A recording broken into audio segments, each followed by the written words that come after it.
અમારા કમાભાઈ તો દુનિયાનો હીરો બન્યો છે ભાઈ.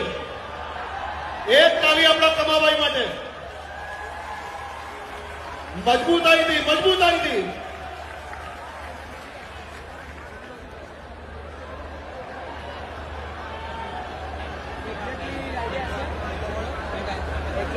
પ્રવીણભાઈ, સિંદૂરનો ગરબો આપણે બધા અત્યારે અમે કાલે તો 11 વાગ્યાથી 11:10 સુધી રમવાનો છે, પણ અત્યારે સિંદૂરનો ગરબો પ્લે કરો.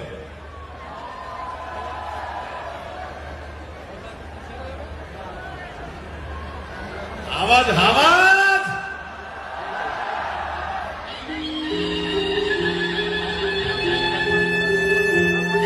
નમો અંબા જગદંબા